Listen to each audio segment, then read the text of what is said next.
Quais são as questões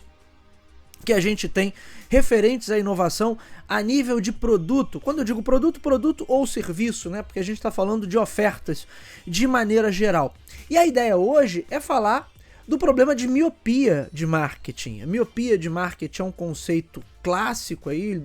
desenvolvido por um autor chamado Theodore Levy, que é um dos principais nomes aí da teoria clássica do marketing. É o livro que ele tem, A Imaginação de Marketing, é considerado um livro seminal, é um livro fundamental. Se você quer ter uma biblioteca, quer entender de marketing, inclusive eu tô com ele aqui, é esse livro aqui, ó,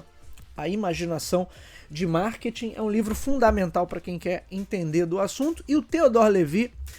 nesse livro, na verdade, o livro é originado a partir de um artigo onde ele trabalha esse conceito da miopia de marketing. O que o Theodore Levy coloca? Que muitas vezes as empresas se,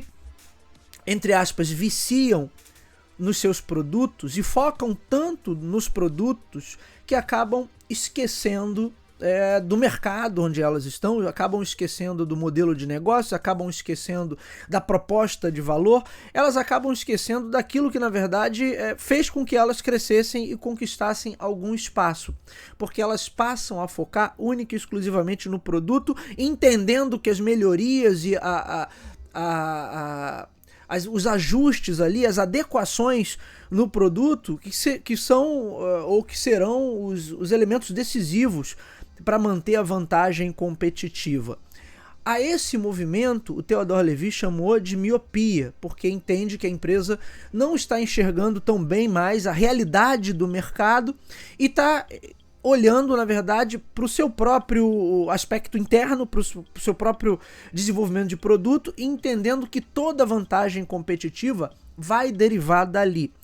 Por isso eu estou chamando esse episódio de Muscle Products, né? Ou produtos de musculatura, porque na verdade tem um termo que eles usavam lá nos Estados Unidos para os chamados muscle cars, né? Aqueles carros potentes, fortes, norte-americanos. O público norte-americano normalmente gosta de carros maiores, tradicionalmente eram carros que bebiam muito mais, consumiam muito mais combustível, mas que eram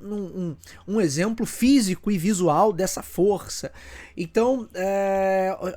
o termo, né, Muscle Products deriva justamente dessa ideia dos muscle cars, que eram muito populares lá nos anos 60, 70, e aí veio a questão do choque do petróleo e depois da invasão dos carros japoneses, e aí o norte-americano médio começou a olhar e falar assim, bom, esses carros aqui são tão bons quanto,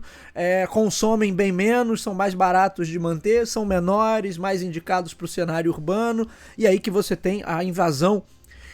da indústria automotiva japonesa ao longo dos anos 80, ali em cenário norte-americano, mas não é de carro que a gente vai falar aqui hoje, né? Porque quando você tem esse problema de miopia ligado a produto, é natural que a empresa busque melhorar esse produto. Inclusive, quando a gente está falando em níveis de competição e de orientação ao mercado,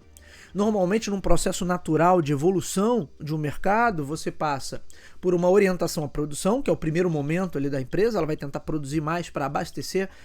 de forma mais consistente o mercado. Você tem a orientação comercial, a orientação a vendas, onde a empresa vai tentar negociar melhor, estabelecer melhores parcerias ou melhores condições. Você tem na sequência uma orientação a produto, que é o início dessa orientação a marketing, mas não é a orientação a marketing de fato, que a orientação a marketing seria a orientação ao cliente. A orientação puramente ao produto é considerada uma etapa anterior à verdadeira orientação a marketing, justamente por isso, porque o camarada passa a olhar para o produto e passa a entender que as melhorias que ele pode fazer no produto é que vão ser decisivas para ele manter a sua parcela de consumidores leais, para ele manter a participação no mercado, para ele se manter competitivo e à frente da concorrência, quando na verdade, quando você olha para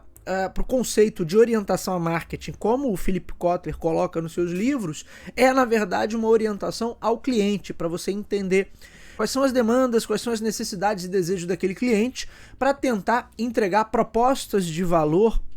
superiores e que estejam adequadas ao que o público está de fato buscando. E quando você vai para miopia em produto,